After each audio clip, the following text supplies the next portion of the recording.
Welcome to Triple Sigma episode 5 with my man Sam Gelman. Sam is a top 50 earliest Uber employee, former Goldman Sachs executive, Stanford graduate, had the possibility of being the fourth employee at Facebook, which for many years before he hit his home run, I gave him shit for passing on. He's also a very gifted athlete. I played with him on a dodgeball team in Hong Kong, believe it or not. His hand-eye skills far exceed what you would expect based on his success that he's had in the business world and the resume that he gives, which is atypical of somebody with very good coordination. He is one of the most polymathematic individuals that I know. His brain is firing on 50 different cylinders. He's able to see trends before everybody else does. I remember him day trading crypto in my Google office about 7 years ago, even before I got into the space. So if you're looking to see the future, you want to hear what Sam has to say.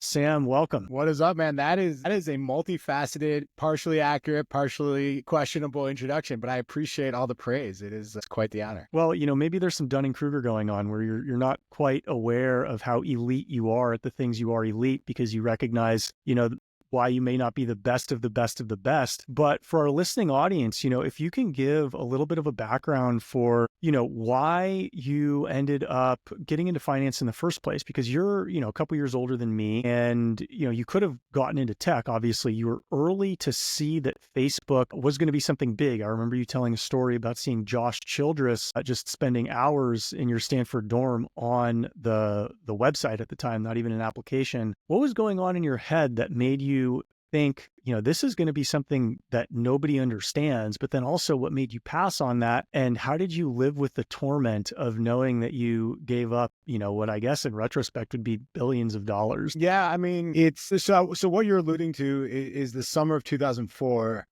I'd been at Stanford, I graduated 2004, and Facebook, it was the third school that was on Facebook, and it was first Harvard, then Columbia, then Stanford. This is again in 2004, and it was just crazy how it swept over the entire school. And you mentioned Josh Childress. I lived with a lot of people who went on to be professional athletes, Olympians, like the kind of people who were spending zero time on MySpace, zero time on Friendster. People always say, oh, well, Friendster could have been big, but no, none of those things. No one touched those products. Now, those were big during my years in college. No one was touching them. And the minute Facebook hit, everybody was on it. And I think at the time, what was unique about Facebook relative to those is that it wasn't anonymous. It was actually your actual person. So Zuck was the person that really put together this idea that the internet was not just for happy girl 69. It was for your name, the person you are. I just use that as a random username that someone might create. Obviously, it's kind of an absurd one. Those aren't that the internet became a lot more interesting when you could be the person you were. That was the whole thesis behind Facebook in the beginning. And it was a great tool for connecting people who knew each other. Now, obviously, we've gone through multiple cycles since then of people going anonymous to not anonymous. But the obsession people had with Facebook at Stanford that year was wild. And it extended from the coolest kids on campus to everybody. So that was kind of, and I had friends at the University of Wisconsin who were telling me, oh, this is a geek product. And I was just you have no idea what you're talking about. This was going to be just as big at every other school. So that was kind of my realization when Facebook was taking off. But then that next summer, I was working at a summer camp. I actually graduated from college unemployed. And it was kind of midway through this. It was a camp for families, most of whom were Stanford alumni. So it was by week 3 out of 12 weeks, I realized I got to get a job and I'm surrounded by the best people to network with. So I started networking with the guests, and one of them got me into an interview at Goldman Sachs to be an analyst in San Francisco. And so I drove out there and I went through this process. They're like, why is a camp counselor interviewing with us? But one guy really believed in me and really pushed for me to get that job. And 3 trips to San Francisco later, he gave me a full-time offer.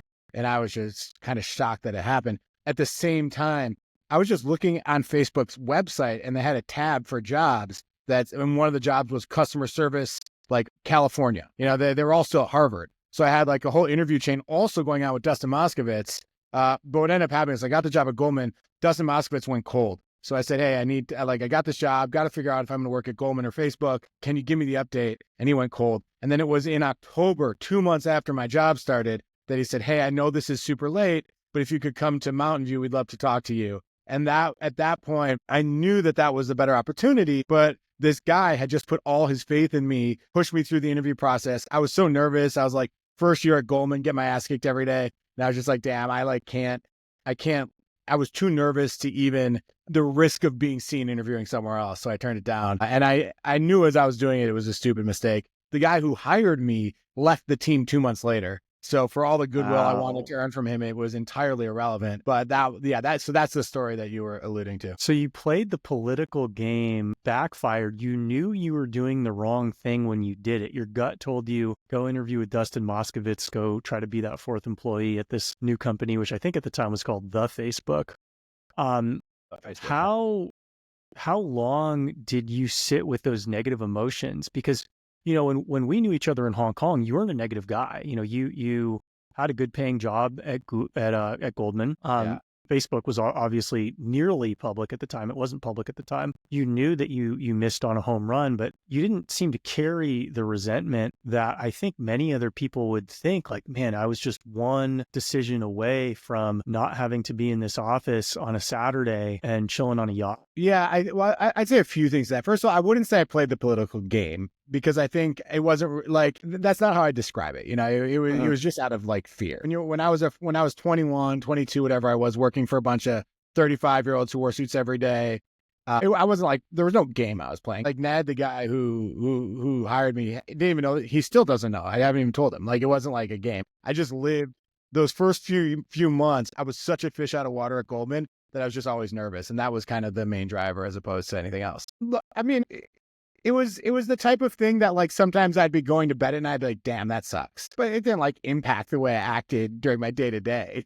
You move on with your life. It's not like, but you just have the occasional like, whoops, should have done that. Ugh, I'm such an idiot. Who should I tell about how miserable I am in this like brief moment? And then they'll tell me to stop being an idiot. Like, they very occasional, but like my personality didn't change as a result of it. So I don't think it was the type of thing where by 5 years later, I've been living on a yacht. Like, that's just not really the life that people take. And I don't think the wealth was created quite that quickly, but it certainly would have been a more lucrative outcome for sure than even what's been a successful career. And who knows if I would have got the job, or who knows if I would have stayed long enough to invest it. I mean, there's so many unknowns in situations like that. True. So when you stayed at Goldman for several years, you were probably making, by most people's standards, a very good income living in Hong Kong. On paper, things were going very, very well for you, but you decided to look elsewhere. Was Uber the first company that you considered joining, or were there a few and Uber just stood out as, this is a game-changing company that I need to give up everything that I've built at Goldman and dive into this head first? It was kind of none of the above, to be honest. I worked at Goldman in San Francisco from 04 to 06, and then at Hong Kong 06 to 2011. And by 2011, I was still doing well there. I was like a vice president. I probably could have made managing director if I stuck around, but like the team I was on in Asia wrote research reports. And it was just such a bad fit for my personality. Like, I really did not like sitting in a cube writing research reports all day. Like, I was easily distracted. It just wasn't the best fit for me. So I'd say after 6 years of doing that, I just decided one day, I was like, all right, I got to move on. I got to figure out what else is new. So I started, and I think because of the Facebook experience and because I went to Stanford, like, I think I was just a little bit more kind of keeping my eye on Silicon Valley and what was happening there. And one day I met Brian Chesky. Brian Chesky, the CEO, founder of Airbnb, was in Hong Kong he was just like kind of just doing some event he was speaking at. And I went up and started talking to him afterwards. And I was super into Airbnb because I actually hosted on Airbnb back in 2011 when this product was. I remember that. Yeah, I would rent out. Yeah, exactly. So I'd rent out my apartment when I'd go on business trips, and every now and then I just rent it out and go stay at Matt O'Neill's apartment. I remember that, like right across from Bourbon over there. And I just got super into Airbnb. And then the founder of Airbnb came to Hong Kong. I was like, I want to leave Goldman to go work for a startup. So I went after an Airbnb job, like extremely aggressively. He connected me with someone, and I ended up going through that process for like 6 months, but I could never land that job. It was forever. And I couldn't quite land. It was a little bit of a square peg round hole situation. They had outsourced a lot of their build out to a German team, and those guys I just couldn't quite land it.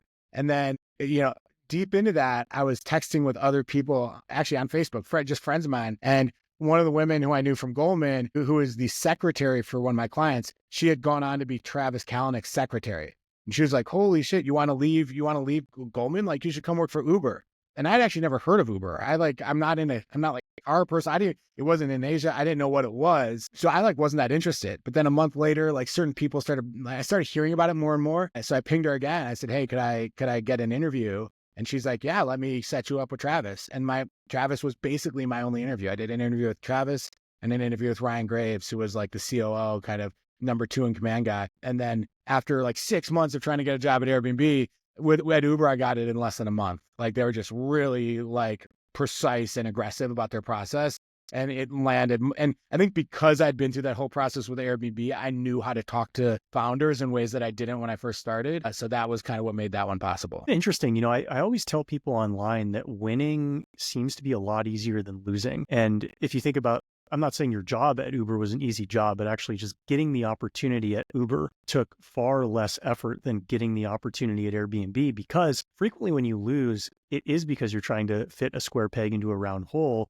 And when you win, it's because the hole happens to match up the size and shape of the peg that you're trying to jam in there. And so, one of the ways that I had assumed wrongly that you identified Uber is by listening and observing a social network. So what I do for companies that I want to invest in is I just look at how excited their customers are to use the product. And I remember when Facebook first came out at Vanderbilt, which would have been several months after Stanford and Harvard, all the people were talking about Facebook. All the kids were talking about, oh, do you have a Facebook account? Do you have a Facebook account? And 4 years later in the Bay Area, or maybe 5 years later in the Bay Area, everybody was talking about Uber. Oh, I love Uber. I love this. I love that. Anytime your customers go out of their way to do marketing for you, I say, wow, this is a catalyst for something potentially huge. And I tell Bowtied Fawn and Bowtied Gator on X about this, their No BS toothpaste, where that toothpaste product is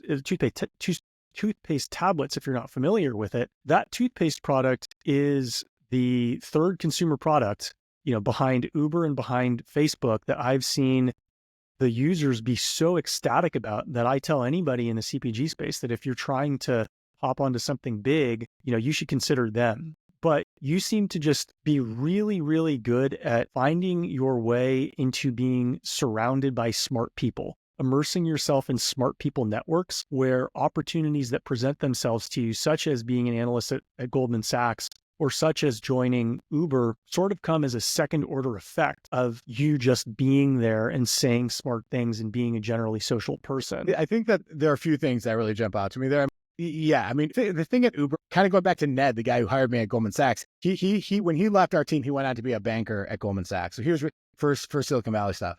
And he actually then went on to be the CFO of Twitter. So he was one of the guys that kind of left when Elon, or got kicked out, I think, when Elon got there. But when I talked to Ned about Uber, he was like, oh yeah, do it. And I went from first hearing about the job and not being interested to people who I was like, okay, these people are plugged in enough that I'm going to trust that their response. And those people were, so even though I wasn't talking to people who were using the customer on a day-to-day basis, it was definitely the responses of people who were plugged into the markets of understanding what was real and what wasn't, who were like, oh, you got to take that. So that I think that was a big piece of the Uber decision. The other thing I'd say, when I think about what both of those have in common though, is that I'm not a huge networker in my day-to-day. It's not core to my existence. But in both those situations, when I wanted to get a job that summer after I graduated, and when I wanted to leave Goldman, I just flipped a switch. I started networking with everybody.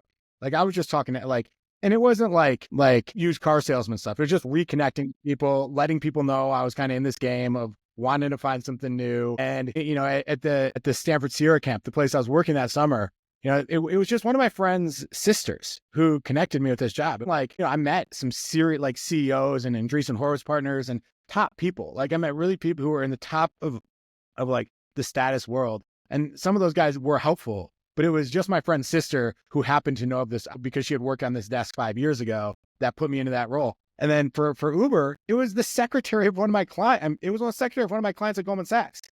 Literally, the person who had called her to arrange meetings, who just happened to move on and become the secretary of travel. And of all the people I networked with, she was the one who had by far, she was the last person who I'd be like, oh, this person's going to hook it up. And then she ended up being the person that changed my life, and I think that is, and many things have changed my life. It's not like this was the one thing, but in terms of my financial career, certainly that intro was the most impactful.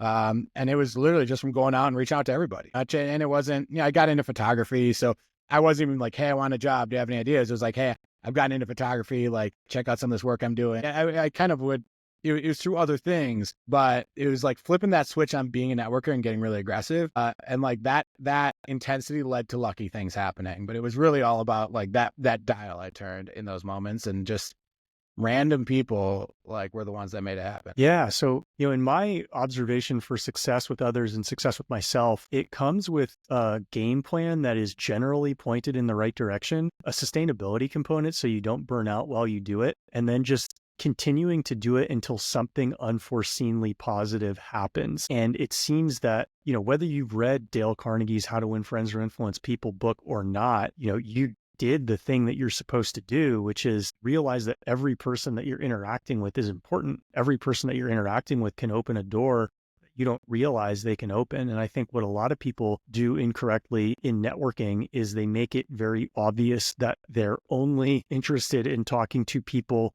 who can help them, when realistically, if your goal is to network, you just want to have as many positive conversations with interesting people as possible, genuine conversations with interesting people as possible. And you're much more likely to have a good opportunity come your way by second order effect of that strategy than to say, I need to become friends with Mark Andreessen because he runs a very successful venture capital firm. And then somebody at that firm is going to introduce me to someone in their portfolio companies, and then I'm going to hit a home run that way. Mm-hmm. No, exactly. Like one of the other guests at this camp was a guy named Jeff Jordan, and he was the partner that did the investment in Airbnb. So when I was going for that opportunity, I did reach back out to him, and his daughter's a type 1 diabetic. I'm a type 1 diabetic. And like, I just, when I was kind of like browsing around online, I discovered that. I talked to him about that. At that point, he's like, yeah, let me like get you reconnected with Brian Chesky, see what we can do. So he was very happy to help. But even through all that, it was the relationship with Patcheny, the assistant, that like made the real thing happen. And I think like one person that's had a huge impression on me is a guy named Kern Wadera, who was, when I joined Goldman that very first year and I was really nervous, I sat next to this guy named Kern Wadera, who he was super interesting guy, but just incredibly, he was 1 year younger than me. He must have been 21, but he was just so comfortable in that role that I was nervous about. He was such a good networker, and I would get into the office, like I'd get in the office an hour before him, I'd stay later, but he was just so comfortable with people. And in that role, it was so useful to him, but he'd remember people's birthdays. He would remember what college people went to. And then when he talked to them, he would, comment on how their football team did and how their, like the weekend went for their college football team. Like he just was like good at like showing little signs that he cared about people and remembered people. And it wasn't like scummy. It was just like genuine interest in other people. He continues to show interest in me and my wife and my kids. It's just the nature of how this guy operates. But for him, it was just a way of being, of showing you're interested in others, showing you care about people. From him, it went from the absolute top to people who work for the people. He didn't really care, and that left a lot of impression on me. It's just a good way to live if you can do that. Yeah. And so you mentioned your wife and your kids, and I think, you've had the opportunity with your experience at Goldman and your experience at Uber to where, you are able to shift priorities and, really focus on being a dad as a primary job, if that's something that you want. How have your priorities shifted over the last several years since you got married, since you had kids, and, since you became successful, probably beyond your initial expectations, to where you have much more control of your calendar than you did 10 years ago? Yeah, I mean, look, I think I care not. I mean, right now I have a full-time job. I work full-time in crypto Twitter, and I have an account. I tweet 10 to 15 times a day. Like I'm very active on social media. I work for Memeland, a company based in Hong Kong, and that's a full-time job and something I care about.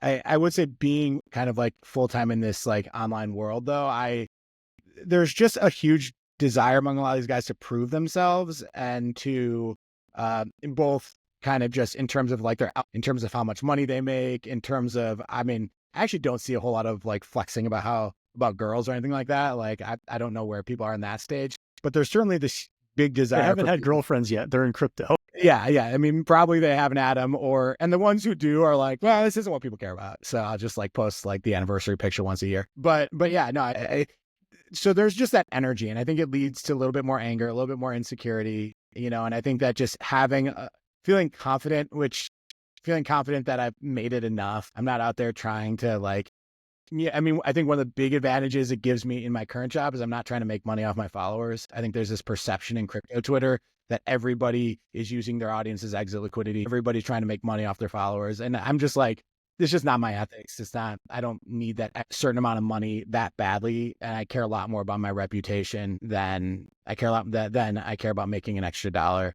I also, one thing about Uber, at Uber, I didn't make a penny beyond my salary, which was a huge downgrade from Goldman Sachs. I probably 80% downgrade from my annual salary at Goldman Sachs if you include bonus when I joined Uber.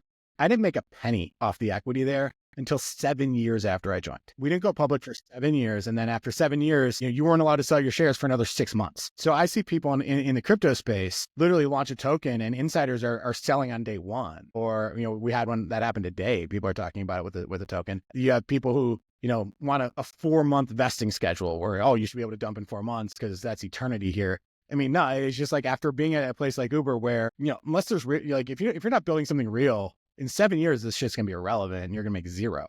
So there was real incentive to think long-term. I don't know. I mean, in crypto, it's very hard to do that, but I think any win I get, I would want to be of the style of like, we built something over time and it became appropriate to exit because the asset sustained itself. So I don't know. Those are some of the ways that I think I view the world differently than a lot of the other people on Twitter. Obviously, as far as kids go, yeah, I mean, your life becomes much bigger than yourself, and that's just, every parent will tell you that. Suddenly, one thing I said before my first kid was born, I said, my days of not worrying about anything are over. And I think that was one of the few times I actually predicted the future quite well. You do worry about your kids and you always will. But I still also care about being successful and being a good person and living the life I want to live. So I'd say like the core values haven't changed that much, but suddenly you just have these other people who, are extremely, extremely important and relevant to your decision-making. So I remember when we were eating lunch at Google, I believe this was before Uber went public, and there was some calamities with Travis and the board where I think you had told me that in your mind you had written your Uber equity off to zero, where you're just living life as if you were getting zero additional dollars from that. Yeah. If my recollection is correct, how did you just flip that switch from, I could have life-changing money or it's zero and I'm just going to pretend it's zero, and then if I happen to, have the lottery strike me, in a year, then great. Yeah. It's so funny to talk to like people you haven't seen for a while because their memories of you like reflect like a very small period of your life.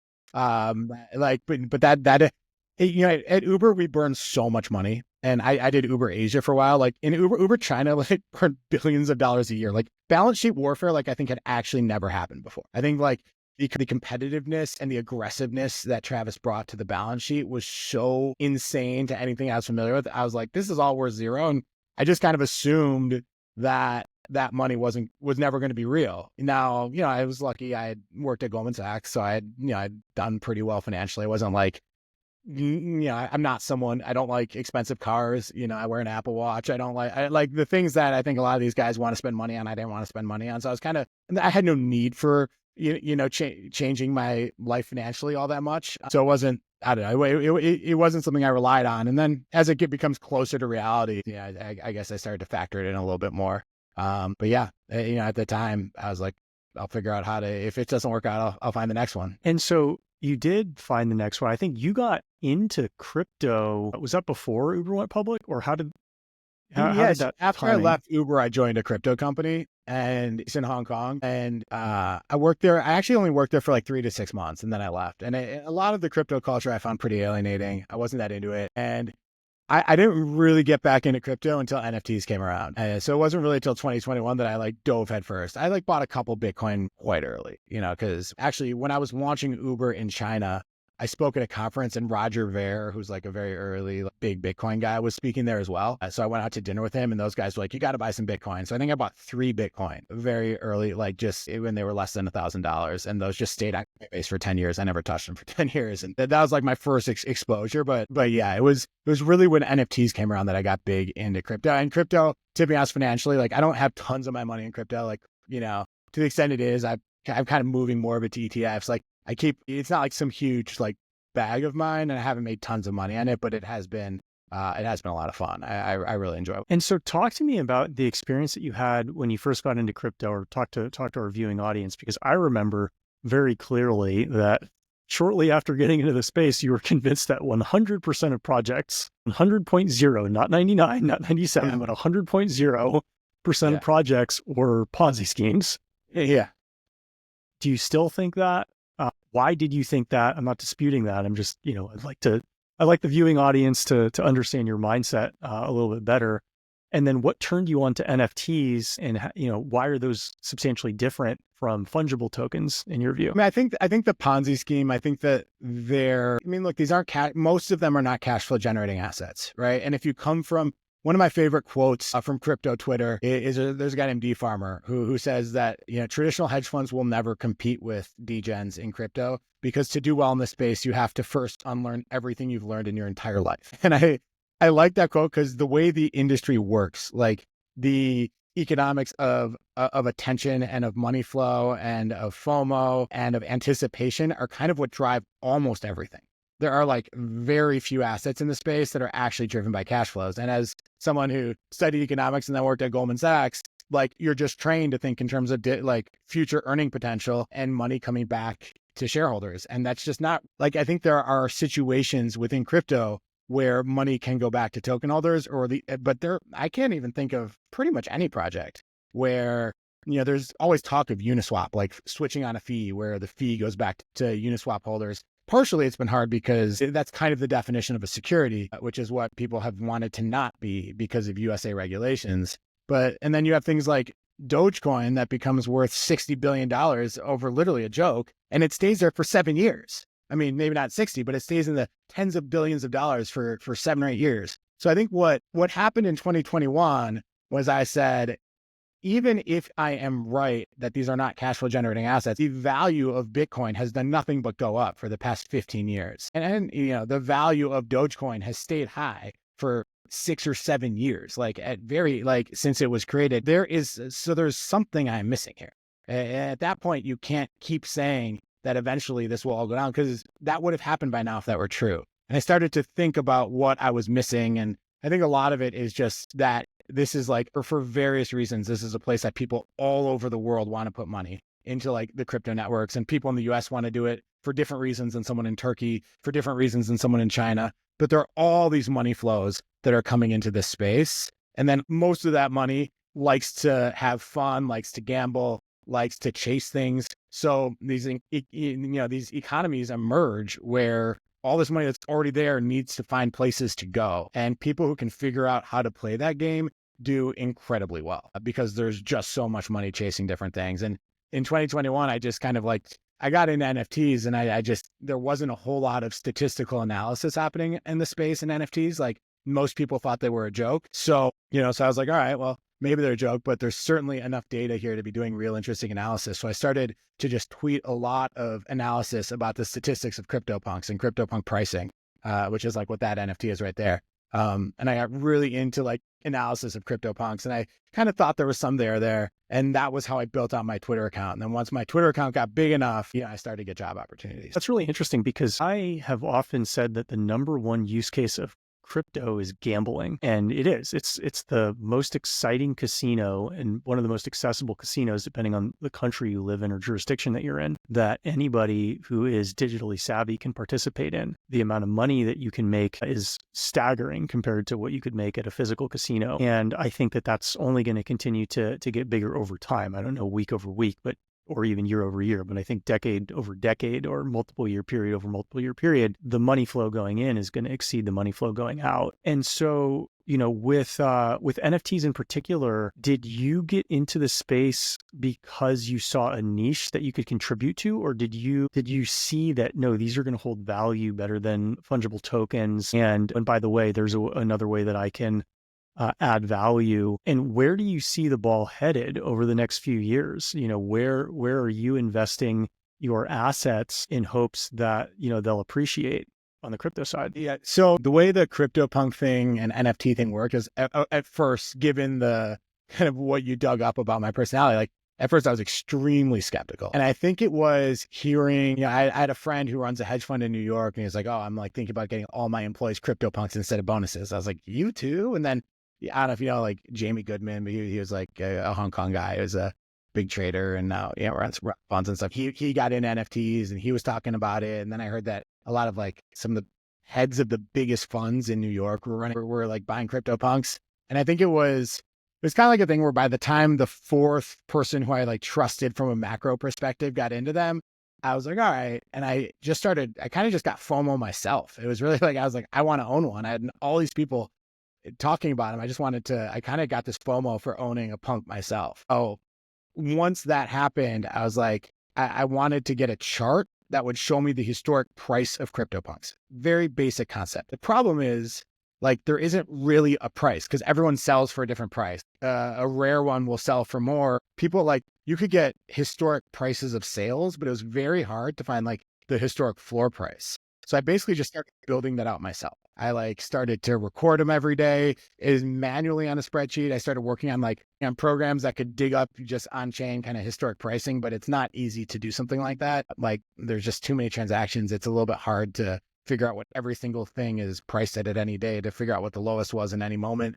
But I built that out and basically just created these data sets for CryptoPunks because I personally wanted to own one. And then eventually I bought one and whatever. But as far as future price predictions, I mean, what ends up happening in crypto all the time is something does well, and then hundreds or thousands or more different projects completely imitate it and try to do it, but do something unique or new. And basically all of those end up being worthless, but you get like huge pumps over time or not totally worthless. Like Bored Apes are like the best example, I think, because CryptoPunks, there were 10,000 CryptoPunks, they had different traits, they were randomly generated via an algorithm, whatever. And then Bored Ape Yacht Club came around and did the same thing, but they wanted to add more value to all the holders.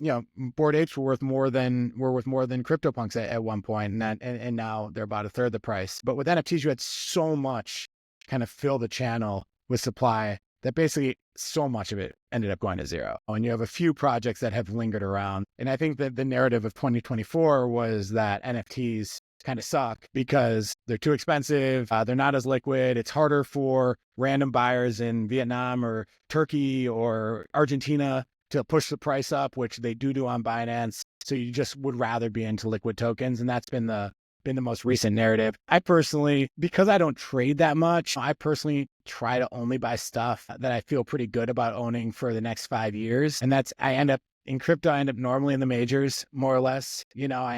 I still love CryptoPunks because I think as the first NFT project, there's just a certain amount of, it's kind of like wine. You just kind of want to trust the stuff in the older stuff is the stuff that is going to maintain value because it already has. Punks are 8 or 9 years old at this point. Squiggles, this guy here is the first art blocks. I only own one. Price has not done well, but that's a project I like to have. Node Monkeys, this guy is like one of the first Bitcoin NFT projects. I own one of those. For me, it's not like serious money that I have in this stuff. And as far as my crypto exposure, I generally keep it primarily in the majors. My company has an NFT and a token, and we're trying to do cool things to kind of just give it long-term value. But that's just, and price has gone down recently, but I do like our own assets, but it takes a long time to figure that out. So a Schizo Anon on X convinced me to buy a Milady NFT a couple of months ago. I think the floor price is probably very similar to the price that it's trading at right now. Nice. Vitalik recently posted a profile picture of a Milady. What's your thought on that project? Am I holding a bag, or is this something that I should feel good about? I think that it looks like trash, by the way. I think it's one of the ugliest possessions that I own. Fortunately, it's in a digital wallet that you're not going to see. So I think there are a few things happening there. One is like within crypto, it's almost the stupider the better, or in this case, like the worse the art, the better, because culture kind of forms around that in a way that like feels a bit more insidery and like unique and it's more mimetic. Like it's more of a meme. It's the same reason Fartcoin is taking off right now. It's like whatever makes less sense to outsiders almost creates more kind of unity for insiders. And Milady is, I'd say, a lot of what unites crypto. A lot of like where I was wrong is that this is like the asset that counterculture people kind of like to flex. Like they kind of like the fact that their economics professor thinks they're an idiot. They like the fact that their mom says, don't buy it. Like there's something fun. I'm not only going to make money, but I'm going to make money on this thing that's stupid to you. And I'm going to get the last laugh because, Bitcoin's going to go from 1,000 to 100,000. And my economics professor who had a PhD from Harvard told me I was an idiot. Like that counterculture flex is kind of part of the culture that makes this stuff so strong. And Milady is different from that, but it's a counterculture product that counter for the real world, but it really kind of captures a lot of like what crypto culture is, a lot of what it's about. It's about kind of defying real world expectations, defying real world norms, being different, being a little bit hostile towards that. And I think Milady captures that crypto culture better than any other project out there. And they're only, I think 10,000, but maybe less than that, but there aren't that many. So it kind of becomes like, if you are this true insider to crypto culture who kind of gets that counter real world culture thing, Milady's a good sign of it. And I think that that's one of the reasons that through all the volatility of some of these other projects that try to blend in with Web 2 culture a little bit more, that try to kind of bridge that gap a little bit more, be a little bit more digestible to normal people, Milady hasn't done any of that. And it's really kind of maintained that feeling. Like, I'm not surprised the person who recommended it to you has the word schizo in his name. Like, it's the same kind of idea, right? It's like, I'm going to be weird to you guys, but I'm part of something in here. And I think Milady's the symbol for that. So schizo is just my descriptor of him. I don't think he's self-described. I just assume that, if your if your inbox is filled with people who are telling you to buy a bunch of tokens that are named after toilet bowls, but in your mind, you're like, this is retarded enough that I have to try it, put a little bit of money behind it and see what happens. And then I buy this thing that looks atrocious. And I'm like, this is literally the price of a Rolex watch, which I don't own one of. But I'm like, this is a very interesting use of funds that you've gotten yourself into, Alex. Like, let's see where things play out over the next 1, 2, or 3 years. One of the worst things an NFT project can do is to start giving you shit in exchange for owning it. And the reason I say that, like CloneX was bought by Nike. And it had a floor price of like 50 grand for a while. And it was cool art. I don't have one up there. I wish I did. But cool art by a very famous artist. And they started to be like, if you own this, you can get these shoes. And they're super special edition. Now, they would charge people, which is even worse. But let's just pretend they didn't charge people. Let's just say they gave people these awesome shoes. Suddenly you're like, wait, I have a pair of shoes here, and I just have another pair of shoes that I paid $240 for. And that felt expensive. So why is this NFT that gives me something that's worth $240 worth $60,000? Makes no sense. Like, and when you start turning NFTs into proxies for real world items, the pricing makes zero sense whatsoever. I mean, even just a couple of weeks ago, Pudgy Penguins were trading for more than like a country club membership where I live that, that people hold off on buying for years. What they do better is kind of like these symbols of status and who knows what's going to happen and maintain mystery. And this is like the in-group symbol. And then the prices are like, okay, like, I don't know what it's for, but people are paying it. So it makes more sense. Like, if you can anchor it in that, then it tends to work a little bit better than when you actually start anchoring it in like what the real world equivalent of these prices would actually be. Now, is this something that you noticed with technology, media, telecom stocks, or really technology stocks that you were covering, at Goldman, where my view of the first dot-com bubble, and I was too young to really know, but it's if you could keep your investors focused on growth and growth opportunity and shift their focus away from actual revenue, which is, required to be reported once you go public, then your opportunity for success is highest. But the second that you're obligated to report earnings, then you start getting judged on your earnings. And then people realize that those earnings aren't that good compared to alternatives. And all of a sudden the valuation that you've built over an expanding user base over the last few years starts to collapse. It certainly makes it a lot harder for a company that's based, whose stock price is more Ponzi based, to do well over time, because you have a quarterly reminder of exactly what's happening below the surface. And you can't like pretend as easily it's about something else. I mean, that said, Facebook didn't make a penny in revenue. Like they didn't put ads on their website for 4 years. So every now and then you have companies that are like, we're just going to build this moat as big as possible. And then we turn that dial, it's going to be extremely lucrative. So I don't love the comparisons between crypto and stocks. I think a lot of times people say these things that actually make no sense. Like, oh, well, like the whole stock market's a Ponzi too, so who cares? It's like, no. Like, Google made $400 billion last year and returned half of that to shareholders, which is real money that shareholders can go use to buy a house with. Like, it's a totally different thing where you like, and those numbers weren't real, but I do think they made hundreds of billions of dollars in revenue. But I do like, there was a time once where Facebook stock was getting crushed and Zuck announced, okay, I'm going to buy back 10% of the shares with cash that we earned in the past 12 months. And then suddenly the stock price goes up because the business that you are buying generates enough cash flow to support the asset. It's just a totally different investment from most crypto. Now, granted, yes, like everyone points to pets.com, as like, oh, but it happened. One of the funny things, like, yes, we did have a bubble in 2000 and a lot of stocks get overvalued and go down. But I do think the idea that they're based on future cash flows, like, has tended to prove out to be real over time. The other funny thing about pets.com is pets.com is like the sign of technology excesses. It maxed out at $250 million. Like Fartcoin was worth $2 billion a week ago, like almost 10x what pets.com was worth. And Fartcoins, I could list you like 10 stocks, like 10 tokens like that, you know. Mog coin is worth over $1 billion. I own some Mog, like I'm not like hating on it, but it was worth over $1 billion for a while. Frog, like the word frog, but with a W instead of an R, got up to like 600 million. These are all like double what pets.com got to at absolute peak pets.com bubbleness. Oh, wow, that's very good perspective. Now, shifting gears just a little bit, you mentioned earlier being a type 1 diabetic. And for those of you who are not familiar, as a type 1 diabetic, you have to spend a lot of time monitoring your blood sugar. And if it gets too low or if it gets too high, there's insulin or there's sugar that you can take to regulate it. How much of your, I guess you don't have experience not being a type 1 diabetic, but how much of your mindset over the course of the day is thinking about, blood sugar control, longevity? There's Brian Johnson on X is spending all this money trying to live forever. A lot of people in technology have decided that they can technologically solve some of the fundamental existential issues of life. How much have you allowed your mind to delve into that? And how do you process health as it relates to quality of life and what's most important to you? So I got diabetes when I was 17. I was actually living abroad in the Netherlands as a foreign exchange student. Look, I think one of the big things that it does to you is it makes you realize you're not invincible. No, and I think a lot of, and I don't know, I'm sure a lot of like cancer survivors and people or type 1 diabetics like are really into this longevity thing as well. And like, but I imagine that a lot of it is like people who've basically never had real health, who feel like they can be invincible. And I think that diabetes kind of kicks that out of you pretty quick because not only, it's a hard disease to control. I like the way I describe it kind of like it's a bad analogy, but I think it's sort of is like if no one ever had to like brush their teeth or take showers and suddenly you have to do it all the time. Like to us, we're like, well, I take showers and brush my teeth every day. It makes no difference. That's part of my life. That's just what I do.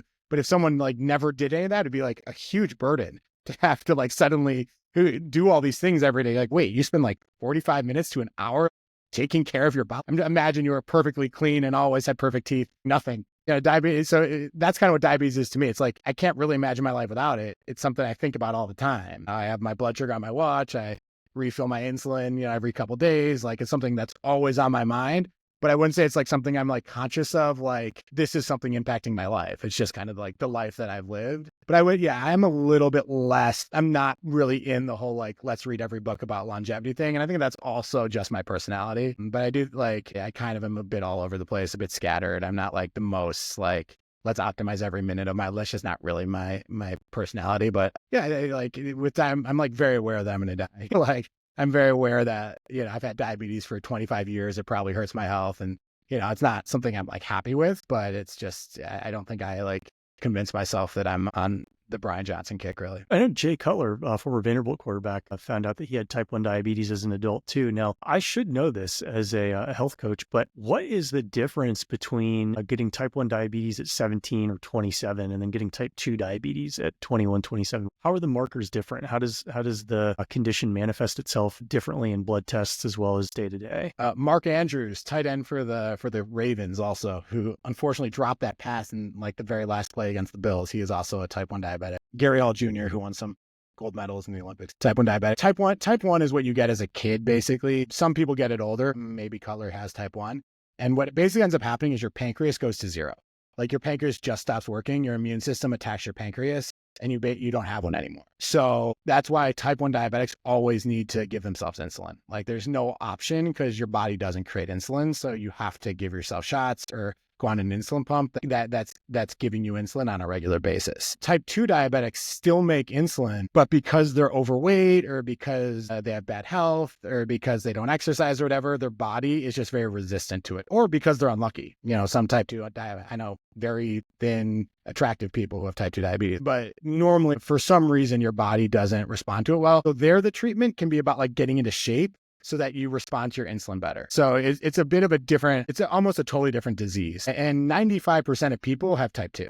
So like the vast majority of people they make insulin, but because of the way their body is, they don't respond very well. Whereas, whereas type 1 is more genetic, and it just means your pancreas is no longer functional, and you just have to recreate it with insulin shots. Makes sense. And so were you very tired when you were abroad, and you're just, what is going on? The two big symptoms were that you drink a ton, like you get so thirsty, but it's in a way that's like very different from the way you're normally thirsty. It's like, I need something immediately. And the problem is you don't know you're a diabetic when you're like beforehand. So I would like drink like apple juice, and that would like make it worse, because now you're just filling your system with sugar. And then the other piece is that you have to go to the bathroom a lot. So you're like, basically you're constantly thirsty, you're peeing it all out, you're getting dehydrated. So you drink more, and if you're drinking something that's not anything other than water, or maybe like a diet soda or something that has no sugar, it's just making it worse. And you have this cycle of like being thirsty, and like that's what to watch out for. Because your kidneys are trying to extricate the sugar from your you bloodstream. Can't take it, like the sugar's getting in your blood, but you have no insulin to take it from your blood to your cells. So the only way to get it out is like pee it out. So your sugar your blood basically becomes like syrup, and you just got to flush it out nonstop. So I tell that to people sometimes, like, holy shit, I had to go to the bathroom like twice last night. I'm like, no, you're not diabetic. Don't worry about it. But those are the symptoms that sometimes happen. Right. Well, that's very interesting. Every time we talk, I learn something from you, Sam. You have a very popular Twitter account. For those of you who are following and don't know Sam's Twitter account or YouTube, what's the best way that our viewing audience can stay in touch with you? Do you have a newsletter? How do they learn more? How do they get more into the brain of Sam Gelman? And we didn't even get to talk about your photography, perhaps next episode, but Sam found his way into North Korea about a decade ago and took some pretty awesome photos that you can actually find if you just Google Sam Gelman, North Korea. So how do I learn more as an interested potential Sam Gelman fan? Well, I tweet a lot. I tweet like 15 times a day. So, and it's normally about crypto markets, but I'll also throw takes on other stuff. So, but yeah, my Twitter there is punk, PUNK 9059. And my name there is Stats, STATS. So